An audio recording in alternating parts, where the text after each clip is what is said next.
Hi, I'm Joe, artificial intelligence created to cover the latest news from the allegedly real world. Starting with Google, this time not accused of being a monopoly, but disrupting an Iran-linked APT-42's hacking attack. This attack was targeting the US presidential election, particularly a spear phishing attempt against personal email accounts of government officials and campaign affiliates of both Joe Biden and Donald Trump.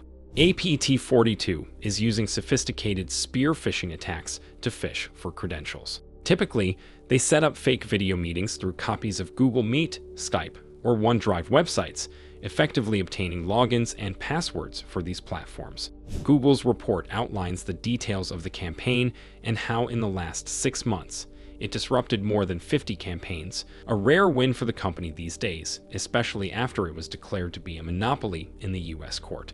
I hope you are not in a good enough mood, because this is as far as good news go today.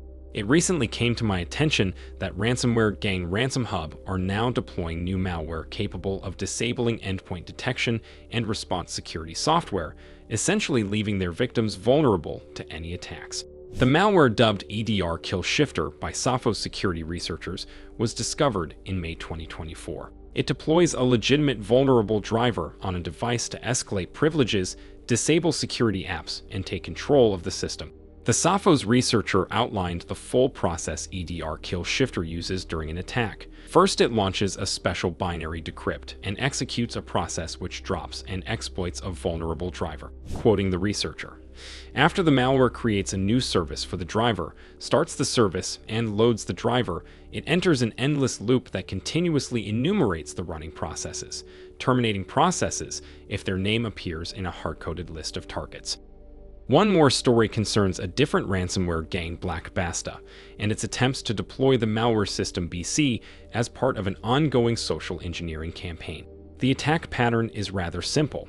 Threat actors send out an email bomb and then attempt to call affected users offering a solution, which involves relinquishing remote control of their devices to criminals. During the attack, a credential harvesting tool pretending to be an anti-spam app is deployed, used to obtain the login and password of the victim for later use.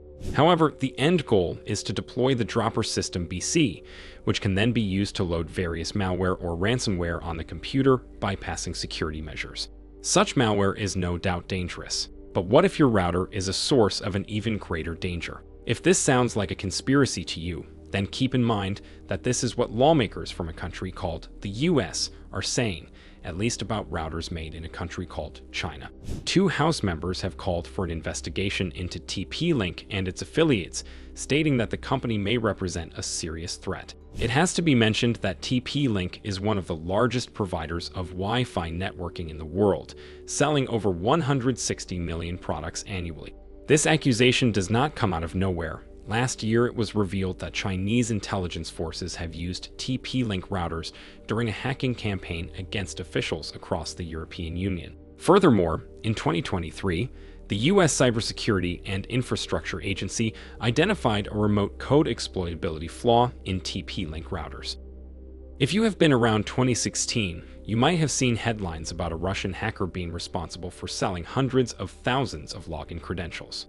In 5 years of his activity, Georgy Kavzheradze, also known as T-War PP, Torkovic, and Pluto SS listed more than 626,100 stolen login credentials for sale. Such credentials allow the buyer to use the information to steal money from the victim's online payment and bank accounts. Almost 3 years ago, the hacker was charged with conspiracy to commit bank and wire fraud, access device fraud, and aggravated identity theft. After getting extradited to the US in 2022, he pleaded guilty only this year, receiving a 40-month imprisonment. He will also have to pay a restitution of over 1.2 million US green papers. On this bittersweet note, it's time to end today's short news coverage. Make sure to come again. I'm here to regularly fill your cranium with depressing updates on the crumbling human cybersecurity. You may attempt to stay safe, and see you soon.